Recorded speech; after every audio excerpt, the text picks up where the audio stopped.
Man, let me tell you what happened. Um, Okay. You mean you ain't talking about when you beat them dudes up, bitch, are you? You did something else. yeah, yeah. I'm gonna tell you about that right quick. It's not gonna take long. Okay. But I'm walking home, right? Right. And you know, Farrington, that's the same street that Salam lives on. So it's a real dark street, and it's right next to a highway. And so I'm walking down the street, and this street doesn't have any sidewalks on it. But what it does have on the side of it is little, pathways and stuff. And those pathways are very unstable.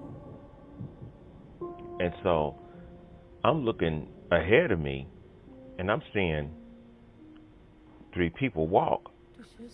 Right. And so I look down for a split second. I look back up, and they wasn't there no more. So something said, "Get in the street," Right. because if something go down, you're gonna have to be on a leveled surface. So I start walking on the curb of the street, and I guess they knew that. So before I got to them, all three of them just started walking out of the darkness and into the street. So I said, okay. So all three of them started walking towards me. The daddy is kind of let me see, I think he's like 5'10" or something like that, and his sons were a little bit taller than him. Right. So they started walking in in the street where I was. So I start gesturing that I'm going to walk around them, which put all of us in the middle of the street. Right. So they walked in front of me. I said, okay, I see what this is. So when I started walking up on them, I noticed how they started tightening up. So I took my backpack off and I dropped it while I was walking towards them. And when I got close enough, I just started boom, boom, boom, just started going for blows. Right. Ain't none of that. What's up with this? What's up with that? Mm-mm. One of the sons came at me. I hit him dead in his head, and he fell flat on his face. Boom, he was out. And then the dad had grabbed me, and I overpowered him and just beat him all the way to the ground. And then the other son, he like jumped on my back, and these guys figured, well, this dude, he's like 5'9", he's kind of slim, so they felt like they was gonna be able to overpower me. So he jumped on my back, and he noticed how I reached up and I lifted him up over my head and I slammed him. Boom! And he looked up at me, man. I just started wailing on him. Boom, boom, boom. Started wailing on him. Right. And then once he was screaming and stuff, I put my my right foot on his neck, right? Right. And and I grabbed his left arm and I started pulling his left arm up while I was still had my foot on his neck and I was trying to twist his arm. I was twisting his arm because I wanted to pull it out of joint. You was trying to just nag. You was trying to destroy them. I don't blame you though. I'm barbaric. This is what I tell people. I don't fight like most. I do that Conan movie type shit. You know, and so I'm twisting his arm. He's laying there screaming, ah! And all of a sudden I heard his father say, "Oh, don't kill my son! Don't kill my son!" And I like looked over at him. I said, "This is your son?" He said, "Yes, please, please." So what I did, I let his son's arm go, and I kicked his son in the hardest I could in his back, and then I uh, stumped him on his forehead, and I told him, I said, "You get your ass up, cause I'm gonna kill you." And so he rolled over and he just laid there. And I went over there to his father, man. Ooh, and I was wailing on him until he was out. I said, motherfucker, you turning your sons into criminals? Boom, boom, boom. Man, I went off. I mean, everything that was sitting up inside of me, it just came out. Right. It came out. And I had to catch myself because this dude was out and his eyes were halfway open. Now, I don't know if he was doing that on purpose or whatever, but he was, the dad, he was laying there and his eyes was halfway open while I was still hitting him. And then when I stopped hitting him, I kicked him as hard as I could in his stomach. And I was getting ready to stump him, again. And the universe said, okay, that's enough. That's enough. So I had stopped it. And I noticed his son, the first one I hit, who fell on his face, he was still out. So I didn't know if he was dead or whatever. But the Right. other one, huh? I said, don't know and don't care. No, I sure did. And so the one that was still in the street, the one I was trying to pull his arm out of joint, he was still laying there crying. So I just walked over to him and kicked him in his head real hard until he was out, and I just drug him out of the street and just put everybody on the side of the road. Went on about my business. Right. Because that's a dark road, so you don't want to be leaving nobody in the middle of the street. Because if somebody just come and run them over, then I'm responsible, regardless of what happened. So I didn't want nothing on me, because they got cameras and stuff out here. And so I didn't want nobody to roll up on them, because Farrington is very dark. It's a very dark street. And so I just pulled him out of the street and just rolled him down that little pathway that his father was in. But his brother was he was out. The first one I hit, the one that fell on his face, he was gone immediately. I mean, and I just left him laying on the sidewalk. But I just came home and just went to bed, and that was it. But all at the same time, when I came home and I went into meditation on that, because I faced that barbaric side of me. It reminded me of when I gestured that pit bull to run up on me. Right. But I've always been barbaric. I've always been like that. That's why when I first heard that movement from the Conan soundtrack, The Gift of Fury, that's why I was telling all of my friends, Chris and Tony and all of them, when I first heard that movement, I said, that's me. That's me right there. That's how I feel, And I've got that physical strength, Josh, that's kind of ancient. Back when Hannibal and them used to carry 60-pound swords because none of the food processed or anything. Right. That's the type of physical strength that I have. So, I'm when you're strong like that and when you trained, it's very few. I don't know if not at all. You're really not gonna fear too much. Right. You're not gonna just. I don't know how to explain it, but that shit was exhilarating. I'm just gonna be honest. Yeah, I can imagine, man. You released a lot of tension from Salam, the apostle, a whole bunch of things that you told me. So it was cathartic that you had to, that you released. It just sucked that the way you had to do it was due to some niggas. And it made me dislike this place even more. And it really pissed me off that this man would have his sons out here trying to steal from somebody else. Dude, you're turning your sons into criminals and you don't know. I could have had a gun or something. Right. You know? Saying it's an early graveyard. Yeah, and then people were saying you just got to be careful out there, because they could have had guns. Yeah, well, whatever, Right. you know. But what you're gonna do? You're gonna stand there and just let somebody just abuse you and take something from you? No, Right. man. I've been through enough out here. I'm not gonna take no ass whooping from nobody. Right. No, man, it's just not gonna happen. But let me see. This was a couple of nights ago, about three nights ago now. Um, it was saying that you should call the police next time. And I told him no, I'm straight, you know.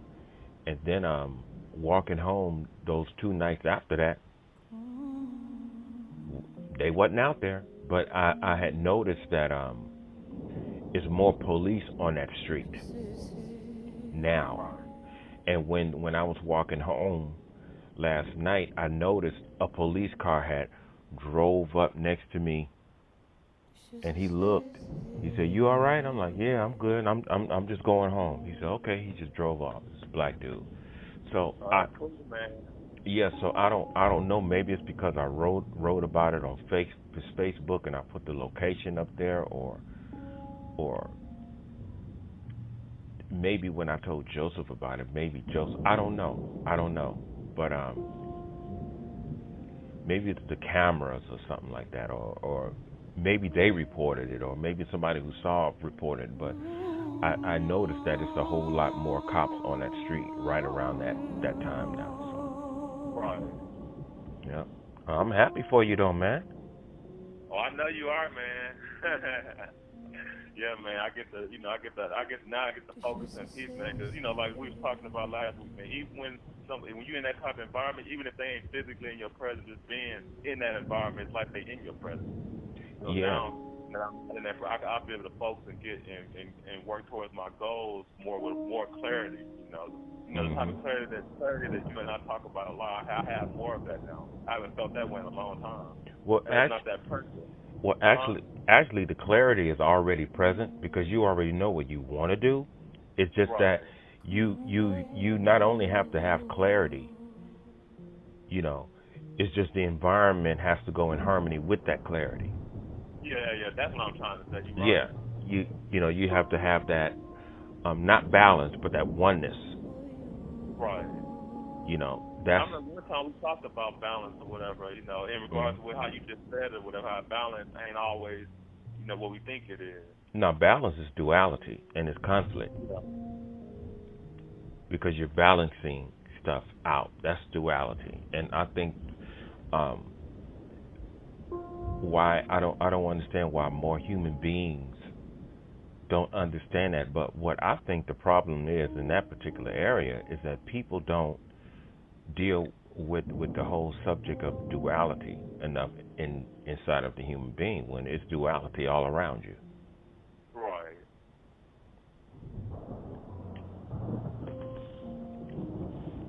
You know, but just like we were talking about not too long ago about um, a flower is only able to really grow and bloom.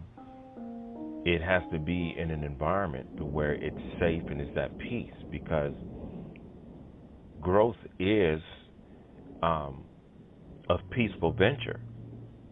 Yep. You But know. if the other one, if you growing, but you ain't at a piece, you're gonna grow in the wrong way. Just like healing, the best way to heal is in a right environment. Because a lot of time, like I don't know if you know about bones. Well, yeah, you do, Mhm. because you broke bones before. You know how it is. Your bones can heal, but they can heal the wrong way. And a lot of times, it's hard to undo that type of damage. So the same can be said about peace and healing. You can heal, but you might not heal completely if you ain't in the right environment to heal fully. Right, because in the process of healing, due to the fact that you're not in the proper environment, that improper environment is inflicting wounds, Yep. and that's interfering in the natural course of your healing. This is why environment is so important. This is why environment is so important. And you can't exist inside of an environment, especially when you are a free spirit. And tell you the truth, everybody's a free spirit if they allow themselves to be. But the whole fear factor that's been in religion has forced people to totally enslave their spirit inside of Oh, doctrine, and they lose the nature of being a free spirit by putting yeah. themselves into a cage, you know. It's like you always say at the end of your videos or whatever. Say human people will do the religion, they end up not being human, and they become automatons, Mhm. robots. Mhm. And you know, I don't think people understand how very profound and very simple and how powerful that saying is. Stay human. And see what a lot of people misconstrue is that they associate being human with the flaws of being human, only with the flaws. Yeah, you're right. Cause you know, and I know. There's been a few times we were talking. I was mentioning about the flaw part of being human. You would check me or whatever about that. At the time I understand. I always thought that being human was being like quote unquote sinful or whatever. But I get it now. Well, being human is being humane, Yeah. being a humanitarian, and when you look at those two, the only way that you can be a humanitarian, you have to be humane, and the only way that you can be humane, you have to be a human. And so to tell you the truth, to be a human being is the most. I would say that it is the absolute apex of morality itself. To be a human being, to where you can live inside of a environment and a society with all of its activating um, immoral principles and influences and stuff, and you don't conform to any of those things and become any of those things, even characteristically. Right. And you can live and you can venture through all of those things and not be affected, only because you understand how very important it is to remain a human being. I'm a human being. You know, this is why most police brutality is even called brutality, because these cops have forgotten what it is to be a human being, and once you start brutalizing your human brother and sister, that's when it becomes a police brutality thing. Yeah, you're definitely in line. And now, I'm glad you brought that. That was one thing I wanted to talk about. Mhm. I know. I remember last week, last Friday when I went to my niece's, graduation. I remember the principal, a white guy, of course.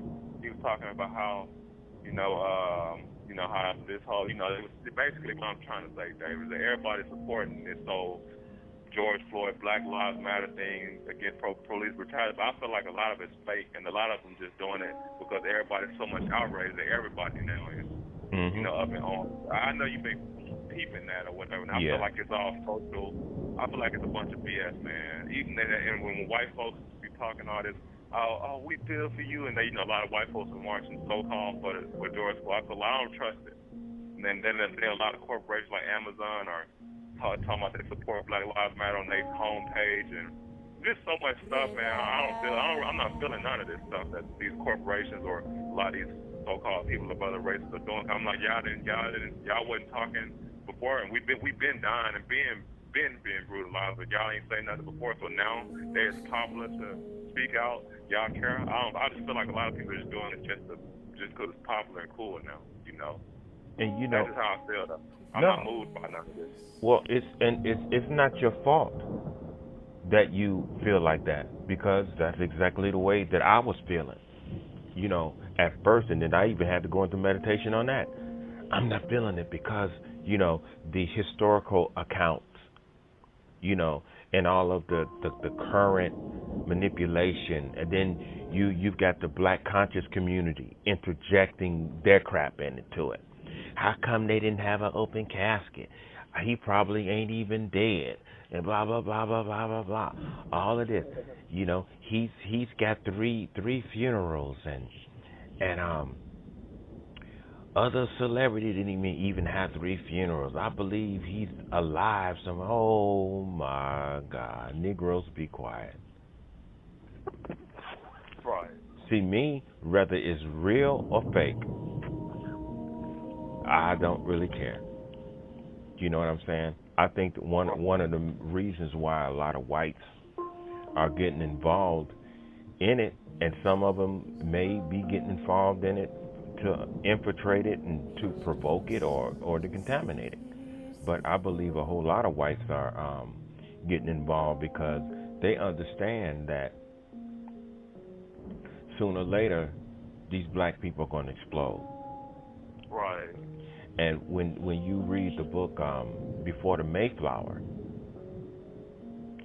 that revolt in America that lasted almost 100 years between 701 and 1889. See, that revolt was provoked by way of slavery, brutality, and resistance. When the African and the Indians got together and they started killing whites all across the country. And see, that can happen again. You know what I'm saying? Yeah, you're right, it can. That's what they fear. And you know, I mean, it's only so much a people can take. You know, when you just see your people just killed in the street, you know, and you got sons that are black, you got uncles that are black, you know, and it's like I tell my mother all the time, I stay away from cops, you know, because I fight cops, you know, so I stay away from them, you know, and this is why I tell a lot of people you have to know who, and not only who you are, but what you are. And see, I already know who I am. My name is David, you know, but what I am doesn't give meaning to my name. You understand what I'm saying? Right. You know, I'm David. My name is David Anthony Brayboy, but I'm a fucking beast too. Right. You know, I'm barbaric. I'm respectable. I'm kind. I'm an introvert, and nobody's going to put their hands on me.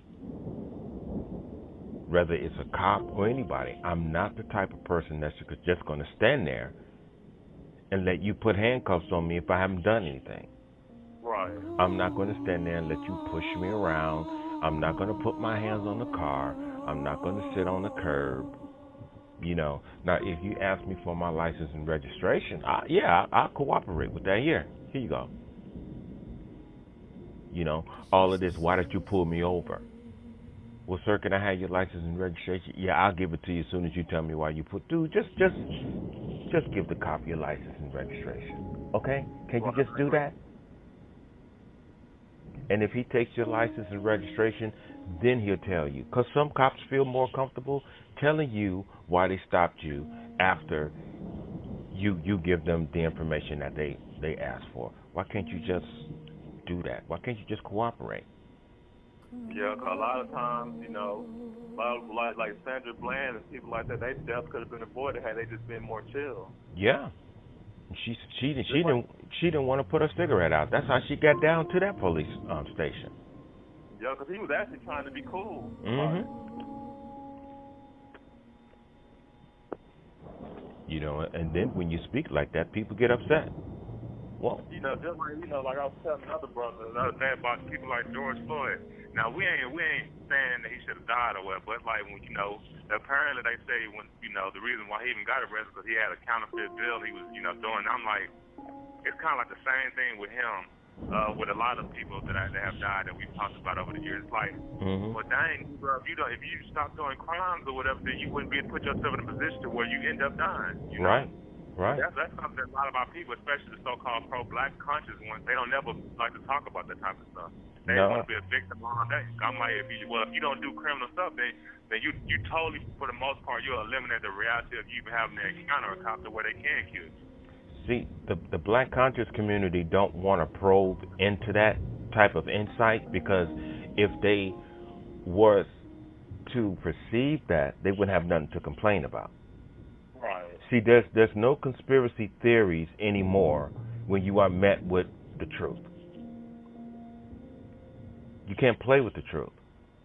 Period. So they don't want the truth. They want something that they can play with, that they can manipulate. how come he had a closed casket? Because his family wanted a closed casket. Right. Well, there was some other funerals he had. He had an open casket. Well, maybe they felt like, okay, we're just going to have an open casket. I mean, what's the big deal? Right. Why are you concerned about a closed casket and an open casket? Why does... Oh, I get it. Those inconsistencies put you in a position to where you can actually come up with a conspiracy theory. Oh, I get it. I get it. That gives you something to muster up so that you can talk about something because you're so bored. You really need to sound deep and make up some type of accusation to where you know yourself you're not going to be able to ever find an answer for that. And you want to know something? That's very convenient for you because you Negroes need something to argue about and debate about. Yep. That's why I can't stand them morons. That's why you beat up on them because of that type of behavior. Can't nothing happen. Kobe's helicopter fell out the sky. Oh, it was the government that killed him, because he had this pharmaceutical thing going on. Okay, next. It was a blood sacrifice. Okay. What else you got for me? You sit up and you get angry about something. You can't do anything about it. Right. What can you do about it? Nothing. Oh, well, blah blah blah. Even if what you're saying is true, what can you do about it? What can you do to resolve it? Nothing. I can't do nothing about it. Well, then let it go, because due to the fact you can't do nothing about it, you ain't gonna do nothing but piss you off and make you angry. Why do you want to walk around disturbed all the time? Oh, I get it. Because being an angry black person, then you wouldn't be conscious unless you walking around here pissed off, even though you say peace, love, and light. But I don't see no peace, and I don't hear no love, and I don't see no light in you Negroes. Right.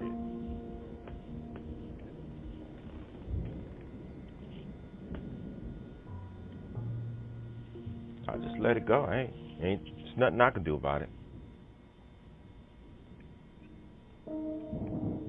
Yeah, it's just a waste. You're right. It's a waste of time and energy. Yeah, and Deshaun had told me, and plus I had confirmed it on the news. Well, the news had confirmed it that Las Vegas is back open now. They opened up back Las Vegas on the 6th. Yeah. I was reading about that article the other day about the casino. Not about you or whatever. What you was telling me.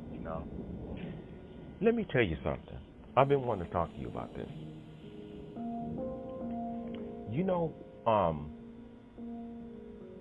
I don't know if you remember, but you remember when I was telling you that there's something inside of me out here that I guess it's because I've been in Las Vegas for 32 years and I'm so used to things going on. You know what I'm saying? Right. And I was talking to this real cool and beautiful brother at the job named Derek. Derek is so cool, man. I wish you could meet him. Derek is country as it can get, but Derek is beautiful people. You know what I'm saying? Me and Derek is real tight. Right. But I was telling him, I said, you want to know, outside of that whole economic subject I always talk about, I was telling Derek, I said, you want to know what I noticed? And I believe I briefly talked to you about this, or passively talked to you about it. But I guess being in Las Vegas for 32 years, even though I didn't conform to the lifestyle at all, what I come to appreciate about Las Vegas is, well, I'll put it like this, I'm moving too fast. The effect that Las Vegas had, the environment had on me is based upon the title that it's the city that never sleeps. Right. And when you come up in an environment with a city that never sleeps, your internal self becomes one with that, even though you're still not involved in the lifestyle. Right. So you're in an environment to where there's always something happening, going on, you know. And what I mean by that is that I was telling Derek, I used to go with this sister named Sandra. I said, I was able to just get up and call Sandra, those nights that I was off. And I remember one night, I think it was about 2:30 in the morning. Yeah, it's about 2:30 in the morning, and I called Sandra, and Sandra was just getting ready to call me. She said, "I was just getting ready to call you." I said, "What you doing?" She said, "Nothing." I said, "Where you at?" She said, I'm over Daddy's house." She said, "Why? What's up? You trying to see me?" I said, "Yeah, I'm gonna come by and get you." I said, "But I just want to go get something to eat. Let's go get something to eat." Now this is 2:30 in the morning. Now, even before this pandemic out here, you still can't do anything like that out here in Atlanta, Georgia. Because see, you can get up randomly and do something like that in Las Vegas because it's the city that never sleeps, and that's very convenient. Right. Out there, you can get up and say, "Hey, let's go watch a movie." Of course, you can do that here, but in Las Vegas, you can say, "Hey, let's go to the buffet. Let's go watch one of these shows. Let's go hear such a person, perform live, like a Nicki Minaj or Prince or whatever." There's always something available for you to do in Las Vegas. Right. And when you come up in that type of environment, like I say, your internal self kind of becomes one with it, because you know that you have this availability. If you want to get up in the middle of the night and go somewhere, you can do that. Right. Whether you're with someone or, there was some nights where I just got up by myself. I jumped on the bike 3:30 in the morning. I ride across town to Caesar's Palace, go up in one of the buffets and just sit and just eat, and then I walk around the casino and look at stuff and read some of the statues, because in Caesar's Palace, if it is one thing that I noticed about them, they were very accurate when they talked about Roman history. When you go in there and you look at the statues and you look at the plaques on the side of the statue, they were very accurate. So I used to do things like that at 3:30, 4 o'clock in the morning. Then I get on my bike or get back in my car and just drive home, lay down. You can't do anything out here. There's nothing going on out here. Right. You know, and I bring all of that up because you remember when I was telling you when I was in Las Vegas, all I want is something simple. I want simplicity in my life. Yeah, you used to talk about that a lot. So when I came out here, this is as simple as it can get. You know what I'm saying? Right. But this is this simplicity out here is a product of control. And what I mean by that is it's a product that has been imposed on black people, which is a very weak economy. The economy is extremely weak, and it a lot of the people don't understand how weak it is because they don't have anything else available for them to do out here. Right. Now, if you had all of a sudden, I'll put it like this, like say if magically everything that is available in Las Vegas all of a sudden for like 48 hours came here to Atlanta, Georgia, black people would be shocked out of their minds, and they'd be so excited. They'd be so excited. Oh yeah, but you wouldn't know what to do with it. Damn sure wouldn't be able to afford it. Right.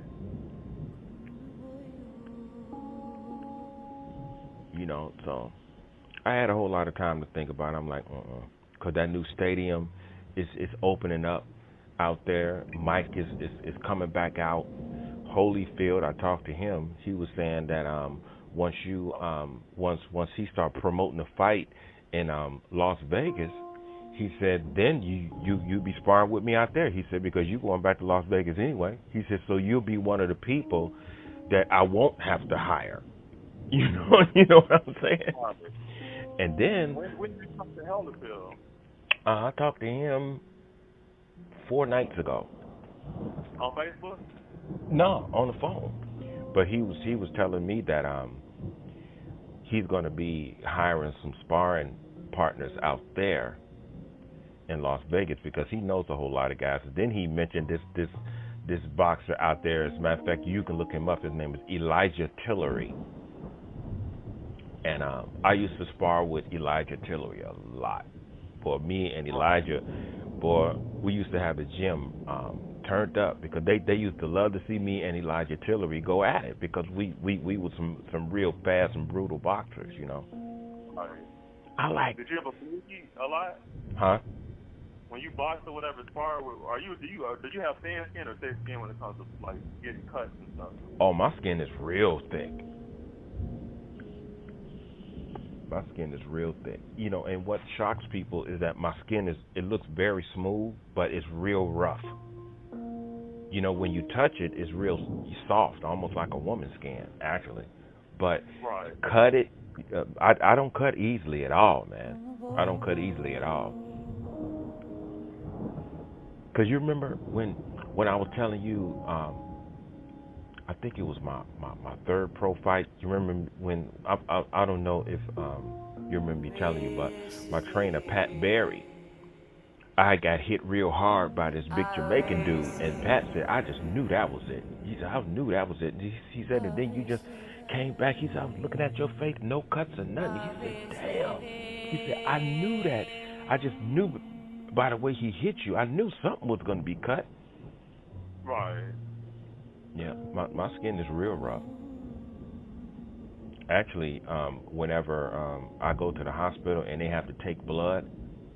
I remember you telling me that time when you was like Wolverine, Mm-hmm. that it wasn't even paper or whatever for you. The doctor was shocked. Yeah, they have to put the needle in and they have to twirl the needle, twirl it and jab it in at the same time, so it'll get through my skin. Right. Cause my skin, like I say, it looks smooth, but it's hard to penetrate. Yeah, but he was, let me get back to this, and then cause see another thing I'm looking at, um, this time I'm gonna take more advantage of everything in Las Vegas because something I got this beautiful feeling that things are gonna be better for me once I go back there. I just get this feeling, and that's another reason why, despite everything that I've been through out here, I do appreciate everything that I went through, regardless, and rather whatever karma the universe have for Salam. Hey, I don't know what type of karma she's gonna get, but I do understand why the universe used her for my purpose. Right. You know, because that's the way the universe works with certain people. Some people are made a certain way just so they can help someone else get to where they need to go, but all at the same time the universe is going to question them. Why was I able to use you for that purpose? Right. You know, that's something you still going to have to deal with because everybody is going to have to face humility one day because that's in harmony with being a human. That's in harmony with being humane. But what I want to enjoy due to the fact that my youngest son Dylan is into sports, I would love to sit there with him in that new stadium and enjoy sports with him. I want that type of time with my son. You know. Right. You know. I want to be out there. I want to be around the people. I want to have a good time. I want to have a good time with my youngest son watching sports. Right. You know. I want to get back to picking them up. Come on. You know. Let's go get our hair cut. But you know, Deshaun's got his dreads, but his locks. But I want to get back to going to the barbershop. You know, taking my son to get his hair cut. You know, I just want to get back to the simple things. Right. But the only reason why I felt like those things were so out of reach, even when I was there, was the fact that every time I turned around, I was bumping into setbacks, and setbacks has a strong impact and influence on your tolerance, and therefore your clear thinking, you might as well Oh, you ain't never lied about that. say. Yeah. Because when I was but you want to know something? What I really think that made me just throw my hands up and say, to hell with Las Vegas, What?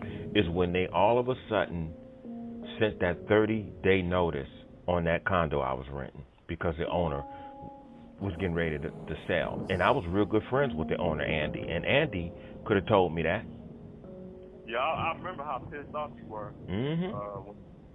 When that happened, you was real pissed. Yeah, because I enjoyed that place, and I felt good having a place where Tammy and them could come. I felt good about that.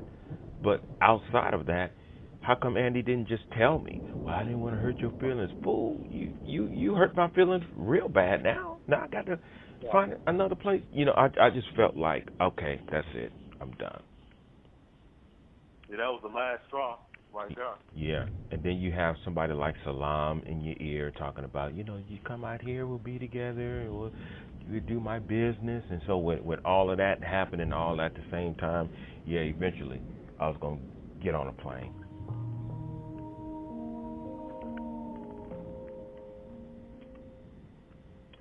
But like we always say, and I've heard a lot of people say, sometimes you have to get away from a place in order to be able to see it. Right. And people, and people say, cause see now there are some things about Las Vegas I'm never gonna like. Right. And it's the fact that the Strip is becoming more and more outrageous. It can be outrageous. Is it possible for it to be more outrageous than it is? Oh hell yeah! The world's going into darkness, bro. Well, I know that, but you would think that Las Vegas, the Strip, could get even more trashy, but I guess you're saying it can. No, yeah, it can. Because you remember when I was telling you right before I left, I mean, you had people out there who were practically nude, and the only thing they had covered was their private parts. Yeah, I've been hearing about. I know that's more of a that whole nude thing is becoming more probable. I know a lot of women now are pushing for them to be able to walk around topless in public now. Yeah. So what you're saying is true. Well, we're going back into the days of Rome and Egypt, because I don't know how many black people want to accept it, but the women in Egypt used to walk around bare chested as well.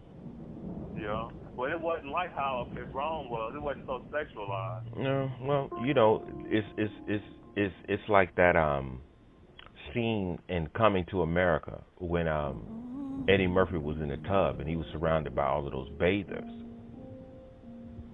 That's how a lot of Egyptian women used to walk around. They used to walk around with their breast showing, but the whole bra origin comes from Egypt because your breast couldn't be hideously looking. So there were sometimes you just had to put a bra on to get your breasts back in order. But those are the days we're going back to. We're going back to the days of Egypt and Rome. Yeah, I know, and there's more and more news features that people are trying to get popped up. Mm-hmm. So like we just going out into a straight up story, morally or whatever. People just want to do whatever they want to do. But you want to know what's interesting about that whole thing? And I'm not trying to justify it, but I wonder, is not leaving anything to the imagination better or worse? Is it worse because we're not accustomed to seeing naked people walk around? Or is it better because, okay, that's just the way it is right now. We just, that's the way it is right now. So you just accept it and move on. So you don't have to imagine anything no more because it's right there in front of your face. However, me being the modest person that I am, and me liking women who are modest. Right. Hopefully, I'm not alive when all of that stuff is going on. And if I am alive, I'm keeping myself covered. I don't know about everybody else. Yeah, same here. You know, because I'm 56 and my body is in better shape than some of these teenagers. But you don't see me walking around here showing it off. Right. I mean, I'm built. You know, it's like Stallone was in Rocky 3. That's how I'm looking now, all cut up and everything. I look. My body looks like I was telling my mother. I'm built up like when I was 19 years old now. Right. You had me cracking up with that conversation with your mom. You talking about you hit a woman so good, she'll feel spot she never know she had. And it was funny because I was honest with you, I was laughing. Like, that's cool that you be that honest with your mom. She was cracking up too. Yeah, when I'm gonna tell you, man, me and my mom, when it's just us, it's on. Right. I mean, it is on. Yeah, I posted her picture because today's her birthday, and Oh, your mom's a Gemini too, like me. yeah, That's cool.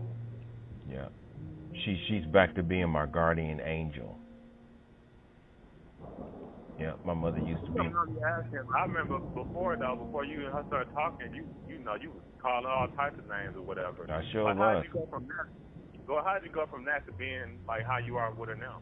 When I went down there to that King Center. Oh, okay. And all of that stuff broke.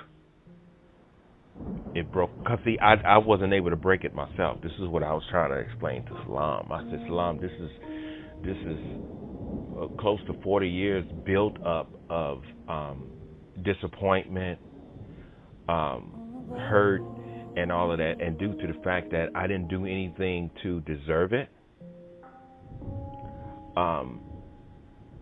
that right there, in a sense, that deceptive reasoning convinced me that the hate and the anger towards her was justified simply because I didn't provoke it. Right. And so this is what I was telling you, that when my mind shifted to the guy who was angry at my parents, I rejected him. And when I rejected him and basically his mind and his perception of things, and I left my mind just be, that's when everything broke in me. It just broke. Right. You know, because I didn't allow that part of myself to justify it anymore. And so when that happened, that's when it broke. And then that's when the spirit, King Spirit came in, and forgiveness and everything, told me, okay, you're responsible. How do you feel now? It's like it was that was one of the most profound, most beautiful moments in my life. Right. And that's why I whenever I can, I go down there to the King Center, because I get something down there every time that I go down there, and that's really that's the only thing I'm gonna really miss. I was just about to say something about that. I know. When the last time a week you in Atlanta, I know you're gonna really take a big part of your time just reminisce with Dr. King and Spirit or whatever. Yeah, I'm gonna spend the whole day down there, the entire day. Yeah, definitely take pictures for me. Oh, definitely. As a matter of fact, I'm gonna go up in his church, and I'm actually gonna do my first video in there. I'm just gonna walk around and just videotape it and talk and everything, because that's what broke everything. And it's like once that presence was broken, then I was like, whew. The first thing I thought about was calling my parents. I said, okay. The first thing I did when I got home, I sent my mother that message and told her, I need to talk to you. I'm free now, Because like I say, all of the hurt builds up inside of you so much that the hurt itself becomes so strong you can't break it. Even though you want to let it go, you can't let it go because, like I said, that other part of yourself, that deceptive intelligence convinces you that no, they did this and they're only gonna do this again and blah blah blah blah. So it's like, man, you're trapped. Right. That traps you into holding on to it, and it makes you afraid to let it go because you're afraid of getting hurt again because you don't want to be disappointed any more than you are already. Right. So it's deep. It's a deep thing. So it's like it's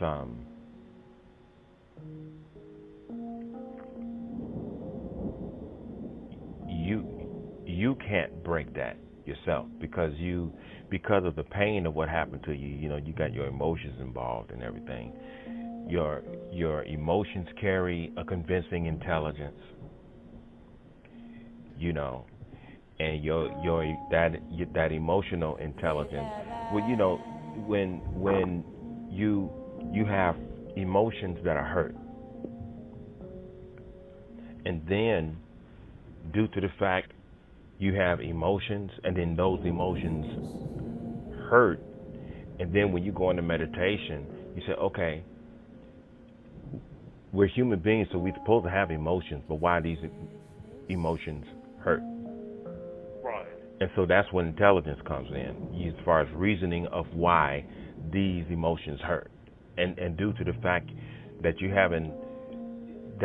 have parents that don't want to reconcile the differences because they're narcissists, that leaves you with the pain, and that leaves you knowing that you can't talk to a narcissist, so I'm going to have to get over this myself, and it's hard for you to get over it yourself, because it's painful, and it leaves you with a whole lot of pain and disappointment. Right, you're right. And so, with that convincing intelligence, you've got your hurt emotions going, speaking to your intellect, and your intellect is breaking everything down, and it justifies what the emotions, your emotional intelligence says, and that keeps you in turmoil. This is what I was trying to explain to Salam. It keeps you in turmoil. Yeah, at a constant state of internal war. You're right. Yeah, and it goes back and forth, back and forth, back and forth, back and forth, back and forth. And the reason why it goes back and forth is because naturally, that you are not supposed to feel this way about your own parents. But they're leaving you to feel that way because they don't have enough courage or know-how or whatever the case may be to resolve the problem with you, because half the time they're scared of you because you become so angry and resentful to them. Half the time they're scared to even talk to you because they know that you're the type of child that is unlike most children. See, as you can tell with that conversation, I'm just gonna say what I want. Right. Because my mother's kind of delicate. It's like you could be talking to my mother about somebody who is really a problem, and she'll say, "Oh, she's just silly. I say, "No, she ain't silly. She's stupid." Oh yeah, I did notice that over there. You're a lot more hardcore than she is. Yeah. Really soft-hearted. I go all the way to the core. Like she say, Becky's a whip. No, Becky is a bitch. That's what she is. Let's just call it for what it is. I like to get to the root of things, because that's the only way things are gonna just, even if it's not gonna get to resolve that it needs. Put it on the table anyway. Right.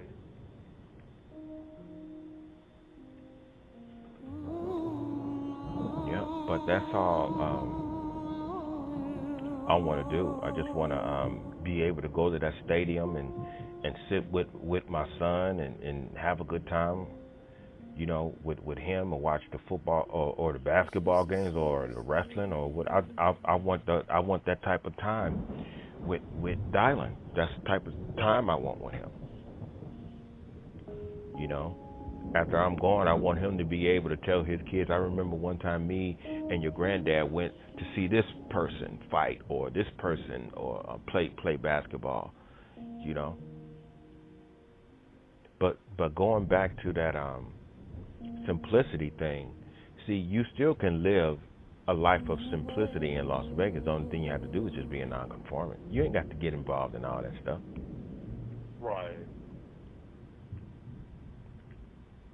I even thought about the times I would get off the bus when I'm staying with Brother Carl, and I'm walking home, and I get off the bus on the strip, and I'm walking past all of these half-nude people and everything that used to irritate me so much. I was like, man, I hate this place. I hate this place. I used to think that the environment was a problem. I found out you the problem. It's not the environment. Right. It's you. The only thing you got to do is just go home. This is your way home. Walk through it and go home. You don't have to hate nobody. Right. Because those people are going to do what they do. That's their lives. Just do it, just, hey, as long as nobody bother you, just go on, just they're finding their peace and contentment in what they're doing, and you don't know these people. These people probably been through just as much hell as you, and they just found their contentment in another area. Right. So like I say, man, I've been doing a lot of growing up out here, a lot of maturing. A lot of things been revealed to me, but I do know one thing. I miss my barber, Kente, the one who used to cut our hair. Right. I miss my dentist. It's just that I had like I said, I spent 32 years in Las Vegas, and I had a life out there that was established, but I had everything out there except a decent woman. Right. And like I say, she comes along, and all of that. But of course, I went through this whole thing with her, but it was worth it. It hurt like hell, but it was worth it. Yeah. You definitely have made a lot of transitions in just 1 year being out there. It hurt like hell, but had I not came here, I wouldn't have got that whole presence inside of me would have never got broken, because I would have never been down there to the King Center. People can say what they want about the man, but I know him on a whole nother level.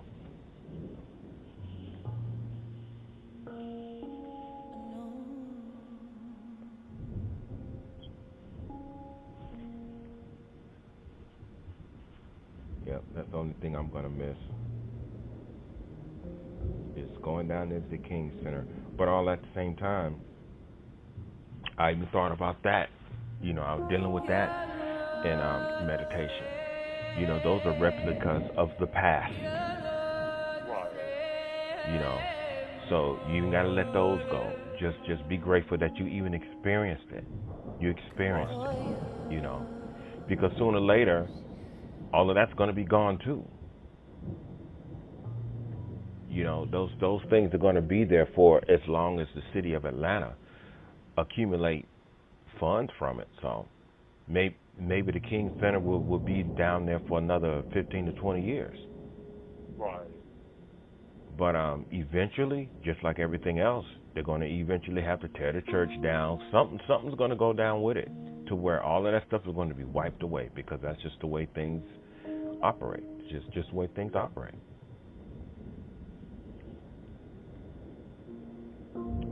That's why I was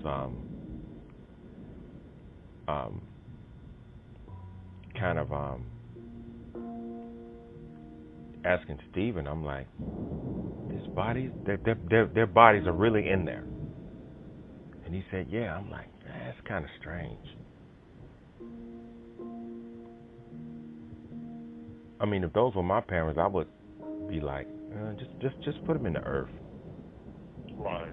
You know, just sitting them out there, you know, like that, even though it's surrounded by water, and it just don't. To me, that's just strange to me. Strange. I agree.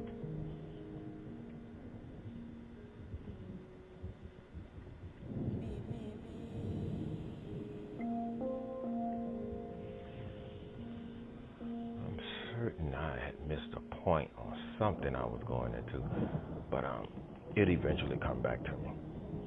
Right. But yeah, Holyfield was telling me that by you going back to Vegas, he said, you know, you're already on the payroll anyway. He said, so when I started training publicly out there, you know, his sparring sessions and his workouts and all of that, you know, when the news come by, you know, and the people come and watch him spar with people, I'm going to be one of those people. And they was down there at the gym complaining about my weight. Right. You know, because I'm only 170 pounds right now, and so I'm real slim, but I'm strong as hell. Right. And I'm real cut up, and you know, it's just that I'm real slim. And he said, Dave, you're gonna have to gain at least 6-7 more pounds. I'm like, it's hard for me to gain weight, man. You know, as much as I work out, you know, it's easy for people to tell me I need to gain weight, and then when I hit them, they be like, God damn, maybe he don't need to gain weight. Maybe he don't need to gain weight. This nigga hit like a train. Right.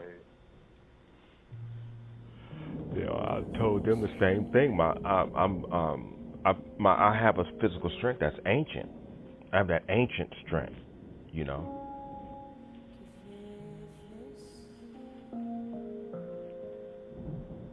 Cause I'm gonna tell you, man, that dad, he was a big size dude, and he couldn't do nothing with me. He was like, what the hell? He was shocked. I think what really freaked him out is when I hit his first son and he fell forward, right on his face. Instead of backwards, he fell forward. Yeah, that is, people ain't used to that type of power. Yeah, he fell, blam! He fell right on his face, and his brother freaked out and rushed me and thought he was gonna have his way, and I was just boom, boom, boom, boom. I was trying to pull his arm out of socket. His daddy, no, please, don't kill him, don't kill him. I said, that's my son. That's your son? I'm like, oh, okay. Boom, boom, boom, boom.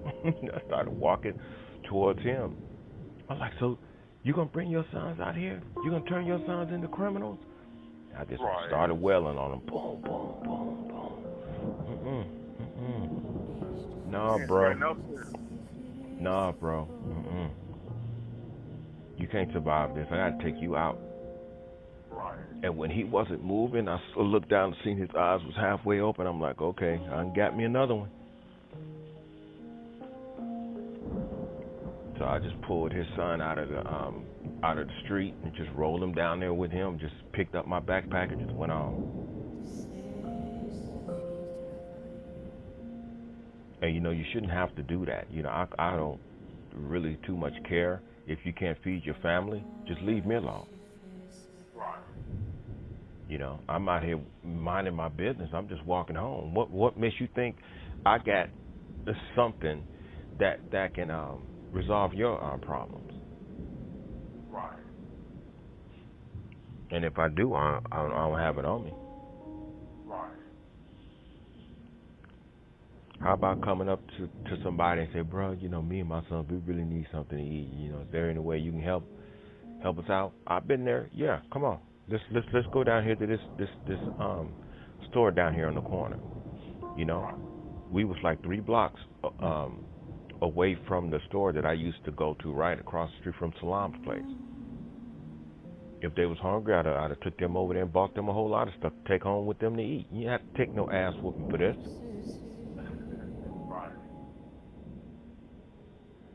You just never know what type of person you walking up on. Because some people are human beings when they fight. Some people are just savages. I happen to be a savage and a barbaric bastard who just don't give a damn about your life. I don't care about it.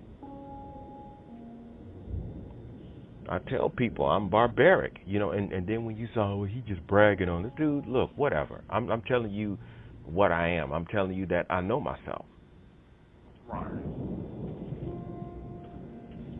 Some people beat somebody down, just leave them laying there. I'm the type of person, I'm put my foot on your neck and try to grab your arm and try to pull your arm out of socket. You know, I do kind of crazy stuff like that.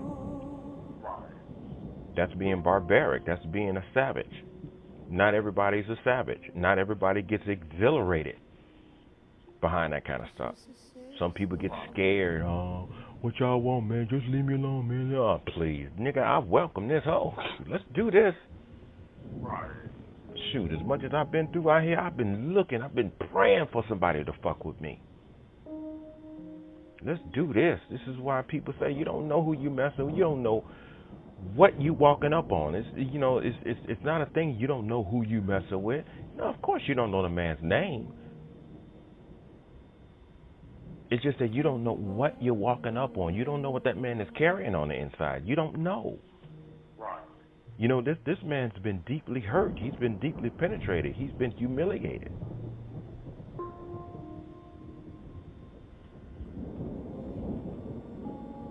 You don't know.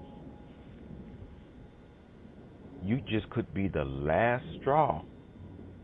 You could be the last straw. The next thing you know, here it all comes out. And you may not even deserve a brutal beat down like that. But due to the fact that you just so happen to be the last straw, everything that he might have or should have gave someone else, I'm sorry, bro, you got to hold all of this. You got to hold it all now. Yeah, they got to take that. They got to keep that beat. There's a father out here getting beat up along with his 2 sons. That don't make no sense.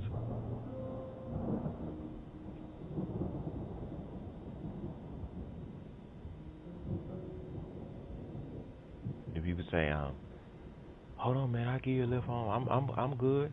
Man, what if they try again? I don't care. I don't care about that. You know, I just want to go home.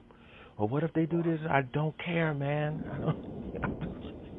I can't explain it. I don't care. I don't care about that.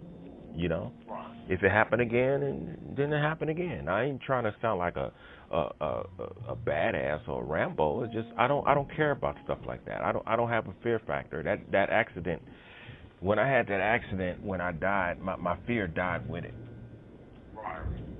All of that was gone. All of that left with me. You know, I came back. Fear was gone. But it's good, man, that everything worked out.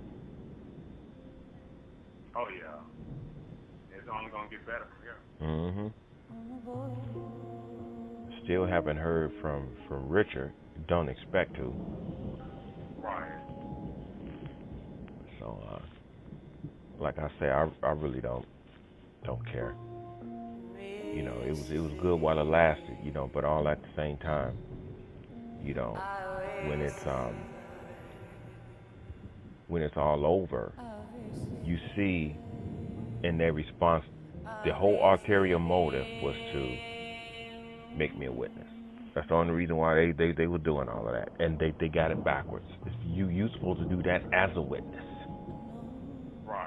That's what you're supposed to do. You're supposed to look after people who you know have been done wrong, because there was no indication or anything that I did her wrong. I was the one who was done wrong. So when it all boils down to it, you know, that's just like that last time we went out to get something to eat, and I told him, I said, the last time I saw Salam, she was looking kind of real hideous, and he had said that himself, that she didn't look too good, she looked real sickly. And I told him, even after he told me that, I said, yeah, I saw Salam not too long ago, and she looked real sickly. He said, no, because my wife Melinda said she saw Salam the other day, and she's starting to get her health back. She's starting to look good and everything. And I said to myself, naive again. Right. So you sit up and you discuss my situation to Melinda about Salam, and so see what he don't understand is how women work together. Because his wife Melinda was trying to take up for Salam when it came to me, because she didn't know the entire story. That's how Salam operates. Salam is a big manipulator and a big liar. Right. And so he tells his wife about what's going on with me because of Salam. Her being a woman siding with Salam, I'm telling Richard that Salam looks bad. She tells Richard, now Salam is looking good. She's getting her health back and everything. She told Richard that simply because she knew that Richard was going to report that to me. Right. You understand what I'm saying? Yeah, that's real manipulative. Yeah, that's how. Yeah, that's how women operate. And like always, he's a puppet messenger. No, because Melinda said that she's getting her health back and everything. So is this what she wanted you to tell me? I don't wish anything bad on Salam. Because what's the point of me wishing anything bad on Salam? Right. She's going to get that back anyway. Because of her mistreatment of me. She's going to get that back, because that's just the way the universe operates. But this whole woman thing, I want him to know Salam is looking good and blah, blah, blah. Yeah, and wasn't you the one that told me Salam laid up with your ex-boyfriend? She laid up with your ex-boyfriend, and you could hear it next door, because they was just next door. Now, how do you know she ain't now laying up with your husband? Because that's what she wanted to do. He's got his own place now. She's calling him. I'm being discussed. So how do you know she ain't fucking your husband right now? Right. Yeah, people are a trip, man.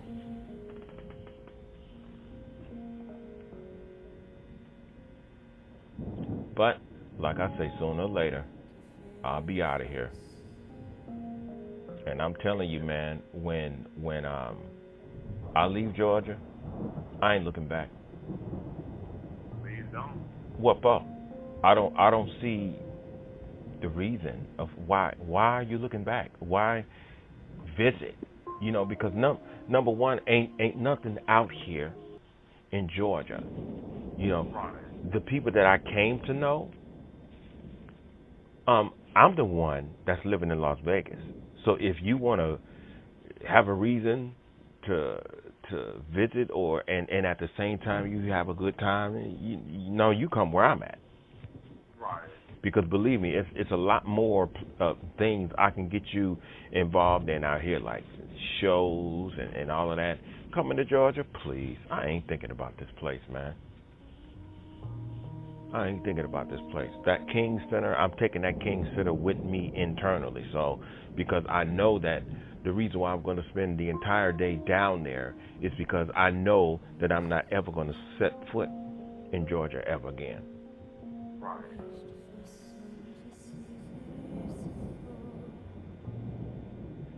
Because, like we talked about before, is you can't grow in a hostile environment. You can't grow. And this is another thing that Salam didn't take into consideration. Now, here's a man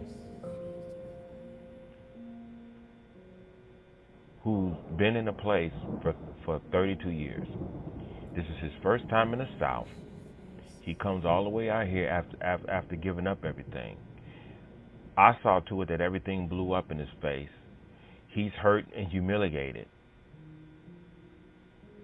But how come he doesn't seem like he's motivated? Because, it's kind of hard to get yourself motivated after you've been gutted. When your soul's been gutted, and not only because you're dealing with a lot of emotional hurt, but you're going through this psychological thing because you gave up everything, your job, everything. You gave up everything. Everything is gone.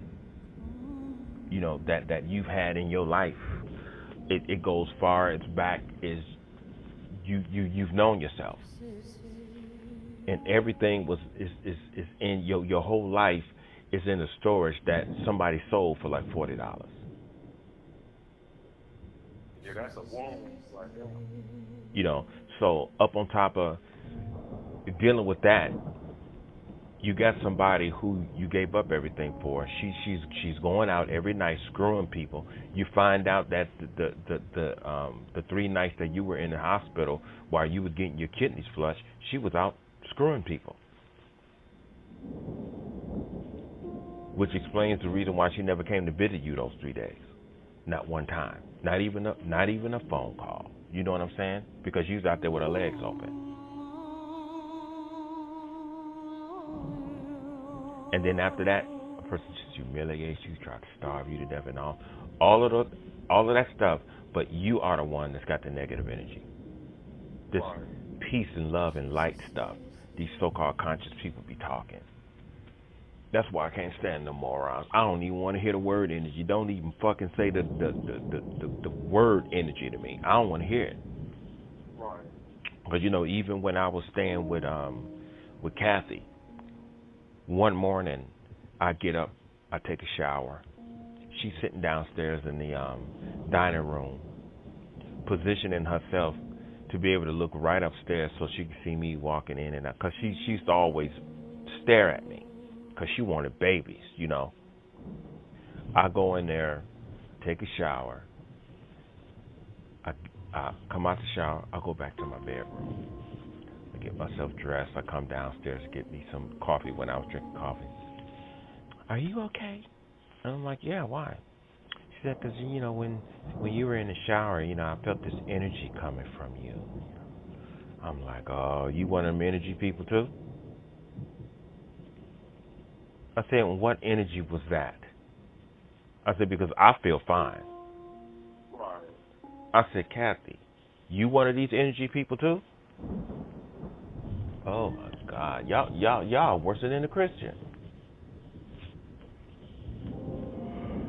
Yeah, it's a trip. Yep. Well, it's good everything worked out for you, man. Oh yeah, well I definitely appreciate having you in my corner too. Oh, of course. I know what you're trying to do. Yeah. You ain't trying to be no slave to the system. Like nope.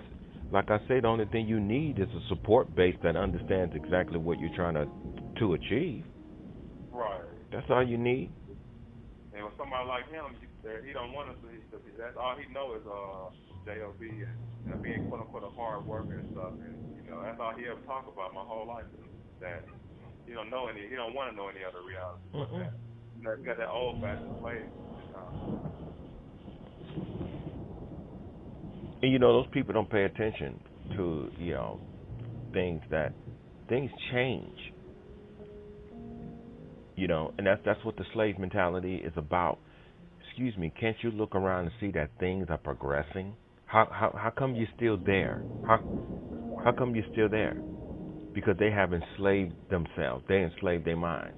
Now this is the way it is. No, that's the way it was. Things are progressing.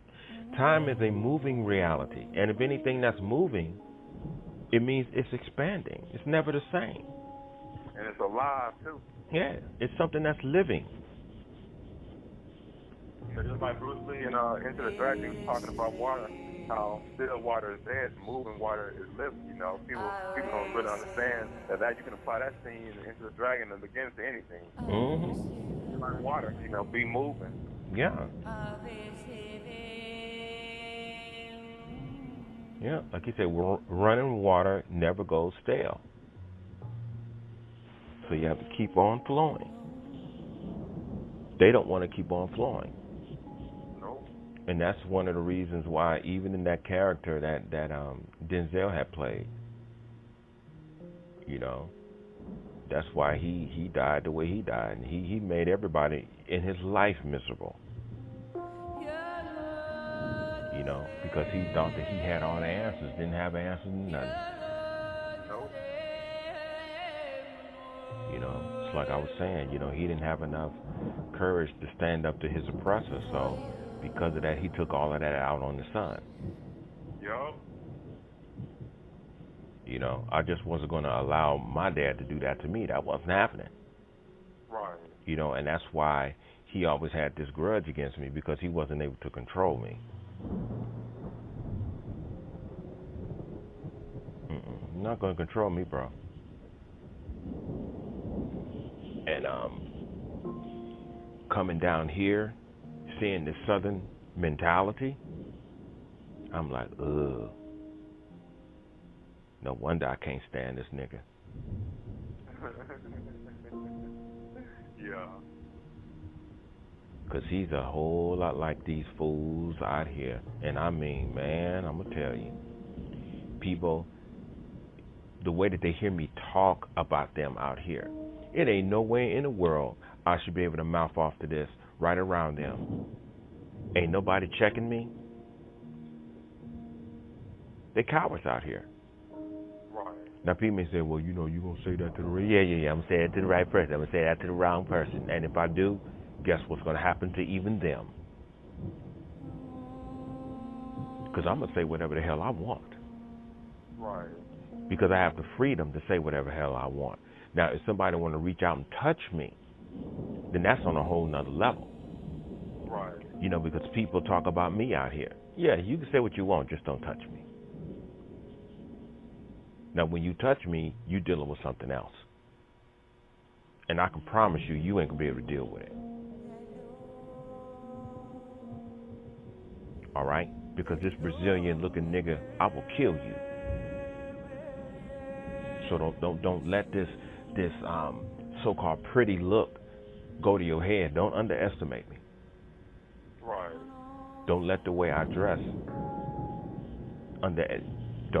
don't mistake it for weakness. Because when this savage come at you, then you're gonna see, how am I gonna stop this dude? Because this dude ain't playing. Right.